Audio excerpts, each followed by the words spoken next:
Good evening friends, welcome to my channel steno with stenographer. Legal dictation start होगा 3 seconds में। Start. बंदी प्रत्यक्षीकरण का अर्थ है बंदी को न्यायालय के समक्ष उपस्थित करना। विराम। यह रिट निरुद्ध व्यक्ति के निरोध की विधि मान्यता के परीक्षण हेतु न्यायालय के समक्ष निरुद्ध व्यक्ति को प्रस्तुत करने के निमित्त निरुद्ध करने वाले व्यक्ति को आदेश के रूप में जारी किया जाता है। विराम।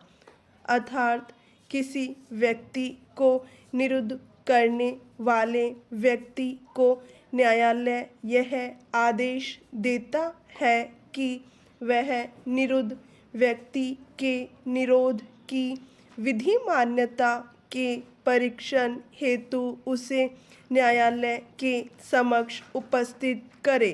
विराम।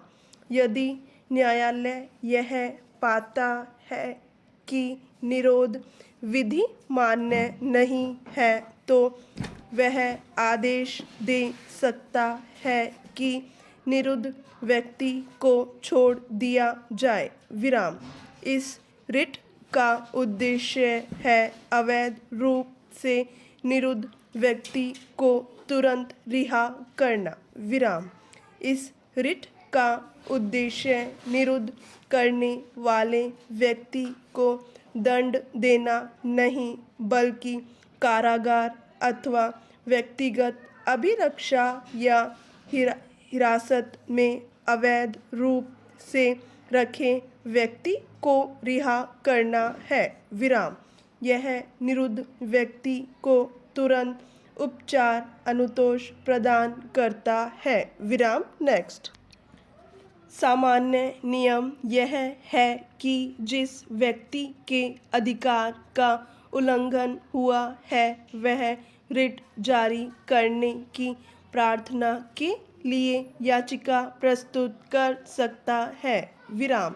यदि मूल अधिकार का उल्लंघन हुआ है तो याचिका अनुच्छेद 32 के अंतर्गत उच्चतम न्यायालय के समक्ष और अनुच्छेद 226 के अंतर्गत उच्च न्यायालय के समक्ष प्रस्तुत किया जा सकता है। विराम। परंतु बंदी प्रत्यक्षीकरण की रिट के लिए याचिका पीड़ित व्यक्ति के अतिरिक्त कोई अन्य व्यक्ति जैसे निरुद्ध व्यक्ति का मित्र, संबंधी अथवा सामाजिक कार्यकर्ता द्वारा भी प्रस्तुत की जा सकती है। विराम। लोकहितवाद के सिद्धांत के विकास के बाद स्थिति यह है कि यदि निरुद्ध व्यक्ति अज्ञानता, गरीबी अथवा किसी अन्य कारण से उपचार के लिए न्यायालय में जाने में असमर्थ है तो समाज का कोई भी व्यक्ति या संघ या निकाय सद्भावना पूर्वक कार्य करते हुए उस व्यक्ति को उपचार दिलवाने के लिए याचिका प्रस्तुत कर सकता है। विराम। नेक्स्ट। निरोध को उस दशा में अवैध मानते हैं जबकि निरोध किसी विधि द्वारा समर्थित नहीं है अथवा ऐसे विधि के अंतर्गत निरोध किया गया है जो संवैधानिक अथवा निरोध संवैधानिक और विधि मान्य विधि के अंतर्गत किया गया है परंतु विधि द्वारा स्थापित प्रक्रिया के अनुसरण में नहीं किया गया है। अर्थात विधि द्वारा स्थापित प्रक्रिया का बिना पालन किए ही निरोध किया गया है। विराम। अनुच्छेद 22 के उपबंधों के उल्लंघन में किया गया निरोध अवैध माना जाता है और ऐसी स्थिति में यह रिट जारी की जा सकती है। विराम।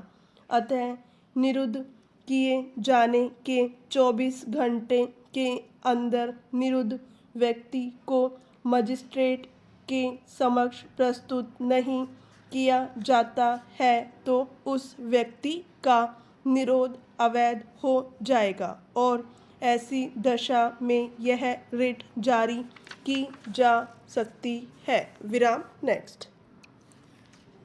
परमादेश रिट उच्चतर या वरिष्ठ न्यायालय द्वारा सरकार अवर या अधीनस्थ न्यायालय, अधिकरण, लोक प्राधिकारी, निगम अथवा लोक कर्तव्य का विचारण करने वाले अन्य व्यक्ति को अपने लोक कर्तव्य का निष्पादन करने अथवा अवैध कार्य न करने के आदेश के रूप में जारी किया जाता है। विराम।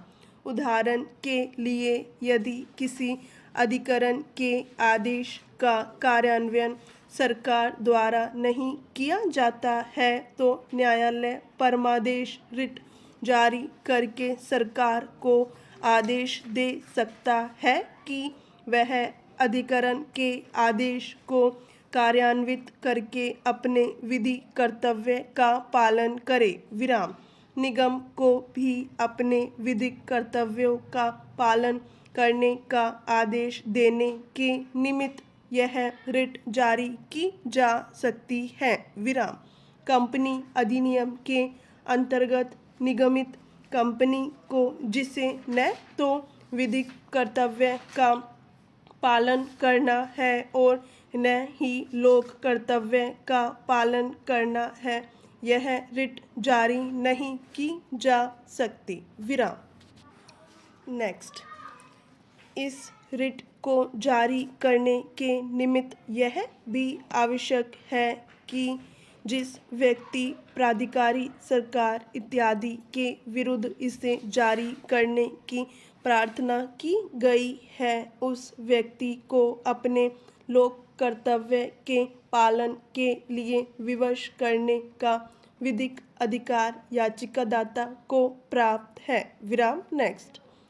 एक वाद में उच्चतम न्यायालय ने यह स्पष्ट कर दिया है कि याची को इस बात के लिए न्यायालय को संतुष्ट करना होगा कि उसे इस बात का विधिक अधिकार है कि प्रत्यर्थी को इस बात के लिए विवश कर सके कि वह अपने विधिक कर्तव्यों का पालन करे और उसका यह अधिकार याचिका की तिथि पर विद्यमान होना चाहिए। विराम। स्टॉप।